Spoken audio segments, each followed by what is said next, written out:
of the Republican Study Committee, Congressman Mark Walker.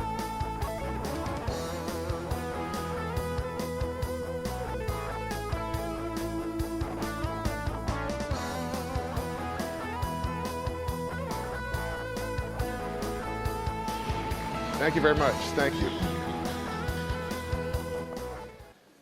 Well, good afternoon, since it's after 12 o'clock now.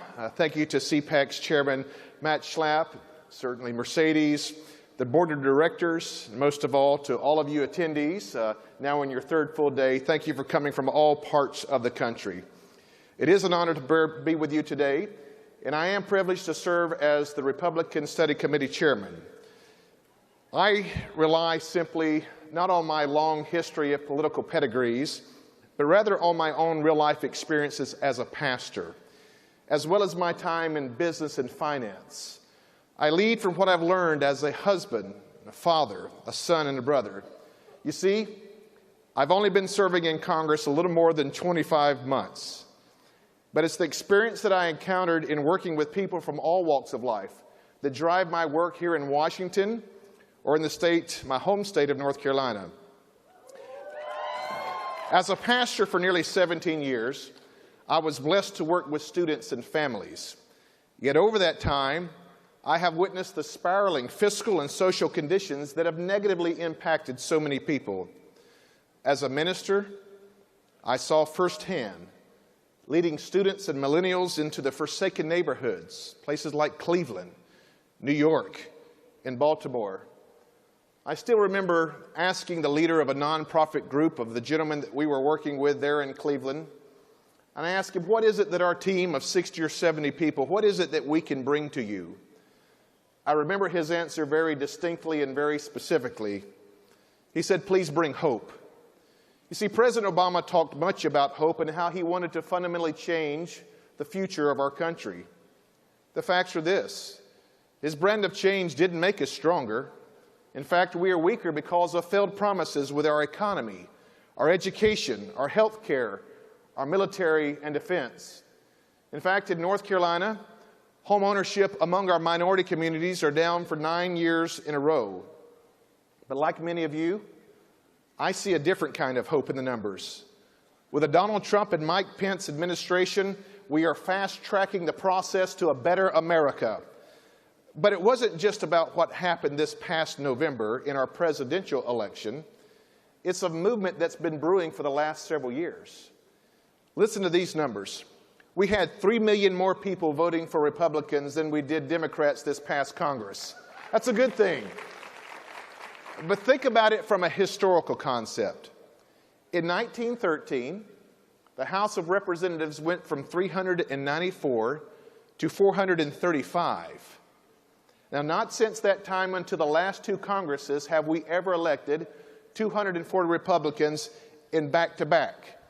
And you know, I think it's time to give credit to where credit is due. People like Nancy Pelosi.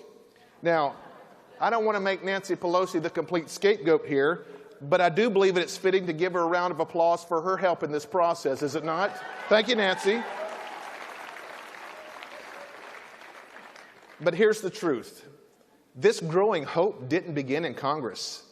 The winds that have begun to unfurl the sails of this great nation started at our grassroots level. People like you in our towns, our factories, our places of worship, our ball fields, with families and hardworking Americans who simply said, we've had enough. Many of you are part of this change. You have worked your butts off to change the course of our future, and here's the proof. In 2009, there were 28 Democrats. Anybody want to take a guess how many now? 16. In all, Democrats have lost over 1,000 seats throughout our nation and now control only 31 of the 98 state legislators. That's to your hard work. Why is that? I think the answer is pretty simple. Big government policies have not yielded economic opportunity and upward mobility. Instead, they have trapped 2 generations into a growing dependency on government. I believe that God created every man and woman and boy and girl with special skills, a uniqueness, with great abilities. The government has created systems that doesn't help people flourish, but rather diminishes and literally alters the very best for their lives. The time for good policies for a great America is now. It is with urgency that our unified Republican government deliver on promises to repeal and replace Obamacare with patient-centered health care choices, not additional entitlements. We must deliver on tax reform that creates new lifeblood into our economy. We must beat back the power-grabbing regulations, and we must protect our religious liberties no matter the cost.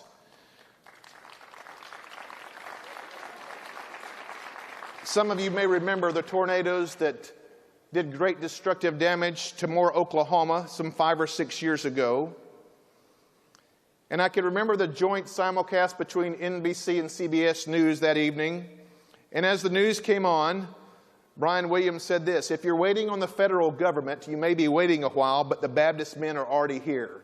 These religious institutions and nonprofits need protection.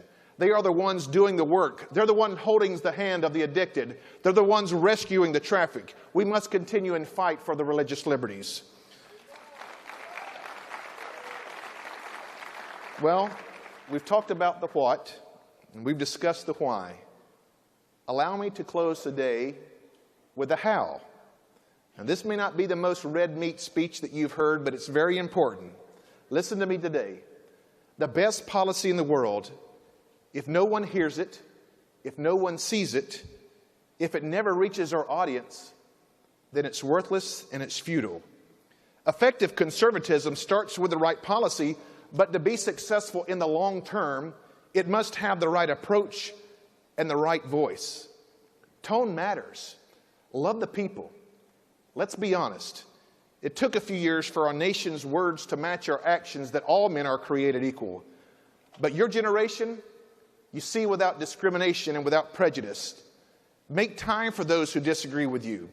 It's easy to preach to the choir, but we must take our message to new places, to new neighborhoods, and new communities.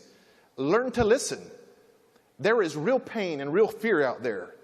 Hold your leaders accountable, but remember, your fellow man is not your enemy. Whether Democrat, Muslim, minorities, or those who identify with the LGBT community. Why?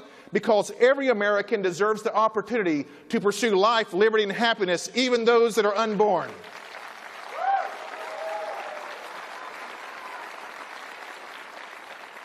Here's the great thing. We have the truth. Over the last several decades, the progressive movement has filled our society, giving us the opportunity to serve and to lead. Rise above, lead with class and character, and passionately run to those who have suffered under the overbearing and abusive arm of the federal government. Along the way, you will have to persevere, because there will be adversity. There will be sacrifice. It will cost you something. Many of your peers may sit back and sneer or mock that you're even involved in the political arena. However, you're the heroes because you're serving without fame or fortune. Arthur Ashe said it this way: "True heroism is remarkably sober, very undramatic. It is not the urge to surpass all others at whatever cost, but the urge to serve all others at whatever the cost." My friends, do more than make an argument. Make a difference. May God provide the path, and may we have the courage to follow. God bless, and thank you very much. Thank you. Thank you very much. Thank you.